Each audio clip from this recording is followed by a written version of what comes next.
Sifat ideal yang ketiga, teman-teman sekalian, yang mungkin kita bisa katakan ini pemimpin, ya, yaitu pemimpin yang suka memaafkan.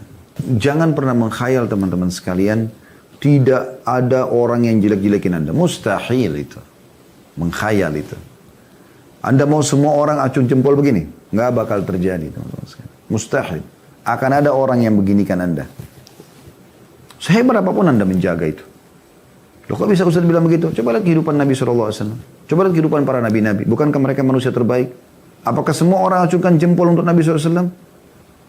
Bahkan di Mekah yang langsung menjelekkan Nabi SAW siapa? Paman kandungnya, sekaligus besannya, Abu Lahab.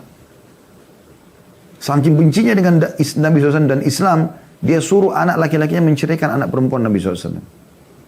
Dan dia sama istrinya yang Allah ceritakan dalam surah Masad, sengaja menghalang-halangi jalanan gitu kan. Bagaimana Syaibah, Al-Walid, Abu Jahal, kemudian banyak yang lain ya, yang memang membenci. Jadi tidak semua acung jempol. Tapi ada juga orang yang acung jempol. Abu Bakar, Umar, pemimpin-pemimpin Mekah. Memang sudah begitu. Sunnatullah. Waktu beliau sudah punya kekuatan di Madinah. Apakah semua orang langsung mengacung jempolkan Nabi SAW? Tidak, ada kaum munafikin yang tidak suka. Tapi yang perlu kita garis bawahi, selama kita di atas kebenaran agama Allah Subhanahu Wa Taala, berarti yang suka kita orang-orang yang sejalan dengan kita pastinya. Yang juga mencintai Allah. Yang tidak sejalan sama kita itu yang benci. Nah itu orang munafik, orang-orang yang jauh. Sudah begitu, itu tolak ukurnya. Yang penting Anda tahu Anda benar. Nah, pemimpin di sini lebih mendahulukan memaafkan. Bagaimana pada saat orang-orang munafik di Madinah dikenal menjelek-jelekkan Nabi SAW, menyebarkan isu bohong segala macam. Beberapa kali sahabat Umar bin Khattab, Khalid bin Walid radhiyallahu anhu ajma'in menawarkan, ya Rasulullah izinkan saya tebas lehernya, bunuh saja.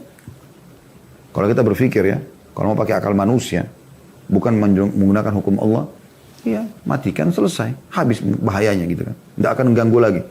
Tapi tidak. Nabi SAW mengatakan apa? Jangan. Nanti orang-orang akan berkata Muhammad membunuh sahabatnya. Orang ini statusnya muslim sekarang. Dan dia hidup bersama aku berarti dianggap sahabat. Maka jangan. Kalau ada yang kejahatan dilakukan, dihukum. Tapi jangan dibunuh. Kecuali memang perbuatan yang mengharuskan membunuh gitu. Dan Allah SWT mengatakan kepada Nabi Muhammad SAW dalam surah Al-A'raf, surah nomor 7 ayat 199, A'udhu billahi minasyaitonir rajim, khudil afwa, wa'mur bil urfi, wa'arid anil jahilin. Jadilah engkau pemaaf. Ya. Dan suruhlah orang mengerjakan yang ma'ruf, yang baik-baik. Ya. Serta berpaling dari orang-orang yang bodoh. Kalau orang itu mau menjelekkan Anda, mau memfitnah Anda, bodohan, Anda tidak lakukan apa-apa. Biarin aja. Ada Allah yang mengawasi dia dan Allah punya cara memberhentikan dia. Tak perlu Anda habiskan energi untuk itu. Anda tetap kerja saja. Tunjukkan kinerja Anda. Tunjukkan kebaikan. Allah punya cara.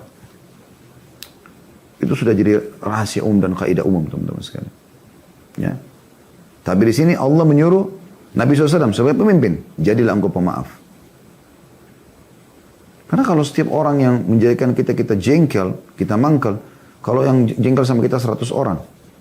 Berarti kita sedang terbebani dengan 100 orang yang kita jengkeli. Untuk apa? Nggak perlu. Nggak usah bergaul sama mereka. Ya lupain seperti tidak ada aja. Udah. Sederhanakan. Ini resep awet muda juga sekalian. Teman-teman sekalian. Dan Allah juga menyebutkan dalam surah Al-Imran. Surah nomor 3 ayat 134. Ya. A'udhu billahi minasyaitonir rajim. Alladzina yunfikuna fis sarra'i wad dharra'i wal kadhiminal ghaidha wal 'afina 'anil nas. Wallahu yuhibbul muhsinin. Orang-orang yang menafkahkan hartanya, baik di waktu lapang maupun sempit, dan orang-orang yang menahan amarahnya, ya, pada saat dia bisa melampiaskan. Kadhimil ghaidh itu emosi yang bisa kita lampiaskan karena kita sebenarnya benar gitu kan. Dan suka memaafkan orang lain, dan Allah menyukai orang-orang yang berbuat kebajikan. Sebenarnya sih, mungkin Anda mengatakan, enak benar orang itu sudah buat jahat, saya maafin. Ya, Anda tidak sadar atau tidak menyadari teman-teman, Allah lebih tahu kenapa kita disuruh memaafkan. Karena Allah tahu orang yang suka memaafkan dadanya lapang. Udah dilupain aja. Gini, dan kalau Anda memaafkan seseorang yang berbuat salah, Anda dapat pahala di sisi Allah SWT.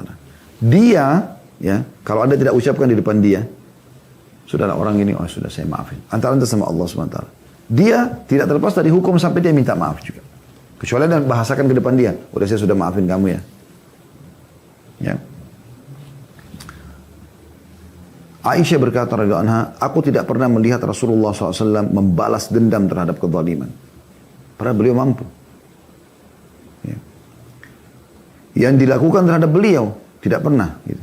Hanya saja bila sesuatu dari hukum Allah dilanggar, maka tidak ada satupun yang dapat menghadang kemarahan beliau SAW. Saat beliau berdakwah di Taif, dilempari batu. Sudah keringatan, diusir, jalan kaki dari Mekah ke Taif. Sekarang aja kalau naik mobil teman-teman 1 jam, 1 jam setengah baru sampai ke Taif. 1 jam lah kurang lebih. Jauh naik mobil ya, kecepatan dari 100 km per jam. Nabi SAW jalan kaki dulu. Capeknya luar biasa gitu, hanya untuk menyampaikan Islam. Tiba di sana ditolak. Dan pemimpin mereka di Taif itu mengambil batu, suruh masyarakat ambil batu, lempar kaki Nabi SAW yang sedang diangkat. Sampai berdarah-darah. Kalau dari pintu gerbang, ditutup pintu gerbang, dipermalukan. Tanda kutip di sini. Nabi SAW jalan, tertati-tati dalam kondisi seperti lalu beliau mengatakan di bawah sebuah pohon lagi panas keringatan. Ya Allah. Kemana engkau akan arahkan aku? Karena Mekah tolak dakwah, ke Taif tolak. Beliau waktu itu tidak punya inisiatif, belum punya tempat lain. Madinah belum terbuka pada saat itu. Maka dia mengatakan, kemana engkau arahkan aku ya Allah? Kepada musuh yang akan menghancurkanku, atau kepada masa depan yang tidak jelas. Tapi kalau engkau tidak marah padaku ya Allah, aku tidak peduli. Maka langsung Jibril datang bersama malaikat yang khusus mengurus semua gunung-gunung di muka bumi ini. Kata Jibril, hai Muhammad, Allah telah mendengar yang kau ucapkan ini. Bersama aku sekarang Allah utus malaikat penjaga gunung. Tinggal kau perintahkan saja.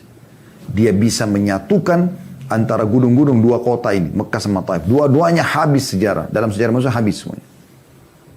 Toh juga dakwahmu akan tersebar. Atau kau maafkan mereka. Dan dakwahmu akan tersebar. Bayangkan pilihan dalam kondisi berdarah-darah. Emosi nih kan. Apa kata Nabi SAW? Aku memaafkan mereka. Semoga saja dari keturunan mereka keluar orang-orang yang beriman kepada Allah. Keluar dari Al-As bin Wa'il, Amr bin As. Keluar dari Khattab, Umar. Ya. Keluar dari Abu Jahal. Ada Ikrimah. Dari sahabat-sahabat yang mulia ini. Ridwanullah alaihim. Gitu kan.